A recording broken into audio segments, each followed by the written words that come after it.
1 साल के ठाकुर जी हैवे वारे हैं। तो यशोदा मैया सोच रही है जन्माष्टमी आवे वारी है, लाला को कहा दूं। मैया विचार करी रही कि लाला को कहा दूं, ऐसो कहा उपहार दूं कि 1 वर्ष को लाला भयो, लाला खूब प्रसन्न रहे। तो 1 वर्ष के ठाकुर जी हैवे वारे, वहां से पहले नेक नेक चलनो सीख गए ठाकुर जी। अब मैया से जिद करें, मैया तू जहां जाएगी मैं संग जाऊंगा। बोलना तो जाने ना है तोतली वाणी ठाकुर जी की, लेकिन मैया जैसे ही कछु भी कार्य के काज बाहर निकले, सोई ठाकुर जी फूट फूट के रो में। तो यशोदा मैया को ये करना ही पड़े कि लाल जी को संग लेके जाऊं। तो ठाकुर जी गोद में चल के और जोर जोरते रो में, क्यों? बोल मोह नीचे उतारो, मैं आप ही चलूंगा, संग चलूंगा मैया के। तो मैया कैसे चले? बोले जमुना जल की गगरी रखी है सिर पे, तो लाला की उंगली कैसे पकड़ेगी? और चलो जाते समय पकड़ भी ले तो लौटते समय तो जल भरो है, तो भार है, दोनों हाथ लगाने पड़ेंगे, तब कहा करें? तो मैया अपने सिर के पल्लू को ऐसे छोड़ दे पीछे, लाला को हाथ में पकड़ा दे और वे लाला इतको देख तो चलियो, मेरी आप पल्लू को छोड़ियो मत, पकड़ के चलियो संग में।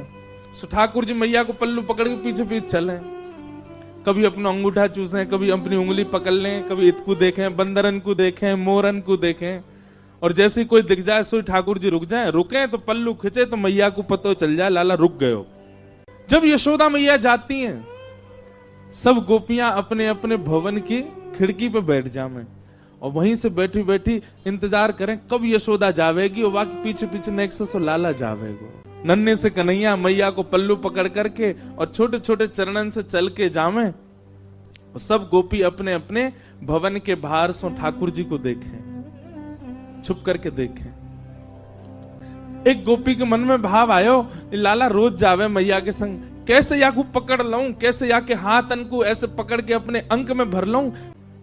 तभी एक गोपी ने एक दिन एक उपाय कियो, कहा जैसे यशोदा मैया के आवे को समय भयो, जैसे यशोदा मैया नेक आगे निकली, गोपी ने अपनी भुजा आगे कर दी और बाहर मक्खन दिखाए करके और लाला से कह रही है, कन्हैया आजा, देख तेरे काजू मक्खन निकारो मैंने। ठाकुर जी रुक जामे तो मैया को पल्लू खींचे, और मैया को पल्लू खींचे तो मैया खींच के ले जाए लाल जी को। गोपी रोके तो हमेशा ही है, ठाकुर जी रुके पल्लू पकड़ के, मैया खींच के ले जाए। लेकिन आज मक्खन देख करके ठाकुर जी के चित्त में ऐसा लोभ उत्पन्न भयो कि ठाकुर जी ने जैसे ही माखन देखो है, मैया को पल्लू छूट गयो, अब मैया तो निकल गई आगे, कन्हैया अकेलो रह गयो वहीं। Next so Kanhaiya. गोपी गई दौड़ करके ठाकुर जी को अंक में भर के अपने कक्ष में ले आई, अपने घर में ले आई, भीतर ते चटकनी लगा ली और सामने खड़े कर लिए ठाकुर जी। एक एक रों का दर्शन कर रही है। ठाकुर जी को वाक्य प्रति आकर्षण नहीं, ठाकुर जी ढूंढ रहे मक्खन कहां है। ठाकुर जी रोने लगे, मोह मैया पास जानो है, मेरी मैया चली गई। गोपी कह रही देख मक्खन खिलाऊंगी लाला। सोई ठाकुर जी के रुदन बंद है जाए मक्खन के लोभ से। लाला खाएगो? हाँ खाऊंगो। ऐसे ना खवाऊंगी तो? बोले पहले मुझको हृदय से लगा। ठाकुर जी हृदय से लगा में लोभ दे रही है मक्खन को, और गोपी अपना प्रेम प्रकट कर रही है ठाकुर जी के प्रति। ठाकुर जी हृदय से लग जाए। अब दे गोपी मक्खन, तुतला के बोले लाल जी। गोपी कह रही है मक्खन खाएगो? बोले हाँ, पहले नाच के दिखा। ठाकुर जी रोने लगे, बोले अच्छा देख देख मक्खन खवाऊंगी। हाँ हाँ खवा, पहले नाच के दिखा। सो ठाकुर जी के मोटे मोटे आंसू हैं नेत्रन में, लेकिन ठाकुर जी नृत्य कर रहे हैं। क्यों? मक्खन खानो गोपी को। ठाकुर जी नृत्य करके दिखा रहे हैं। ठाकुर जी के संग सब लीला कर रही है गोपी। यशोदा मैया ने पीछे देखी, अरे मेरो लाला कहाँ गयो, मेरो कन्हैया कहाँ गयो। मटकी वहीं छोड़ दी, दौड़ी गलीन में जामे, चौवारिन में जामे, घर घर जाए के पूछे मेरो लाला देखो, अरे मेरो कन्हैया देखो। बीच गोकुल में जाकर के यशोदा मैया जोर से चिल्ला रही हैं, कन्हैया ओ लाला कहाँ चलो गयो। अब गोपी के घर में नेक्स्ट से ठाकुर जी अपनी पैनी सी आवाज से चिल्ला के, हाँ मैया मैं यहाँ हूं। यशोदा मैया सुन रही, कहां ते आवाज आ रही है। गोपी लाला को पकड़े, लाला चिल्लावे मत, मैया आ जाएगी। मैया देख जा गोपी ने मुंह को पकड़ लियो है, मार रही है मुंह को, जल्दी आ। मैया दौड़ी दौड़ी गई, जाकर के देखी तो महाराज एक गोपी के घर में, और गोपी गोद में लेकर के एक हाथ में मक्खन लेके लाल जी को लेके खड़ी है। यशोदा मैया को ताम्रवर्ण हो गया। हेरी तो शर्म ना आवे हैं, लाला के लेके चली गई ना। मैया मैं तो बस नेक माखन चखाए रही, लाला को पूछ रही कैसे अपने बालक को चखा, मेरो लाला काय को ले गई, ला दे यहां पे। ठाकुर जी को लेकर के यशोदा मैया चली गई। अब गोपी अपने भवन से देख रही है यशोदा मैया की ओर, और मैया की गोद में बैठे ठाकुर जी पीछे से वह गोपी को देख रहे हैं। बेसुध हो गई।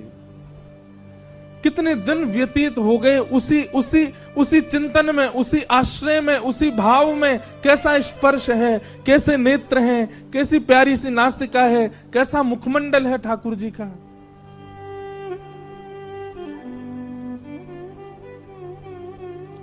तब यशोदा मैया गई एक सुनार के पास, और मैया ने जाकर के कही, बोले मेरे लाला को जन्मोत्सव आ रहा है, तो अपने लाला के काजे एक क्षुद्र घंटिका बनवाऊंगी।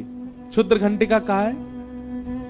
ठाकुर जी कौंधनी पहने कमर में, और वह कौंधनी में छोटी छोटी छोटी छोटी छोटी सोने की घंटी लगी हैं चारों ओर। मैया ये यही मारे बनवा के लाई है, क्यों? लाला की कमर में बांध दे, और जब मैया जमुना जी जल भरवे जामे, सो लाला जब मटक मटक के पीछे चले, सबरी घंटी बजे, तो मैया को पता लगती रहे कि लाला संग चल लो। जैसे ही कोई गोपी लोभ दे और ठाकुर जी वहां को भाजे, सोई मैया को पता, अच्छा यहां तक घंटी आवाज आ रही, लाला भाज को दी के, सोई मैया जावे पकड़ के ले आवे, चल मेरे संग। इतनी सुंदर भाव। मैया क्षुद्र घंटिका की कौंधनी बनवा करके लाई। लाला को जन्मोत्सव पहले दिन सुबह उठाते ठाकुर जी अभी नहाए भी नहाए, ताते जलते मुंह पहुंच दियो बस। और यशोदा मैया ने ठाकुर जी की कमर में कौंधनी पहना दी।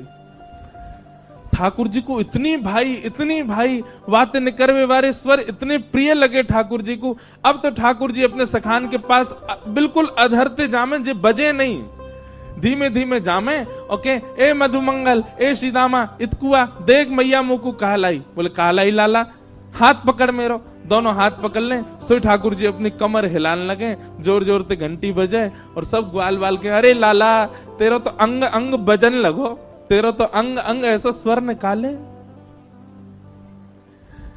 लेकिन गोपियों को वो क्षुद्र घंटिका ऐसी लगती है मानो जैसे हमारी बैरनी आ गई है कोई, जैसे मानो हमारी कोई सौत आ गई है। ठाकुर जी की कमर में जब ते आई है, अब लाल जी हमारे पास ना आए, हमें क्यों? स्वर आ जाए मैया को, मैया जाके पकड़ ले लाल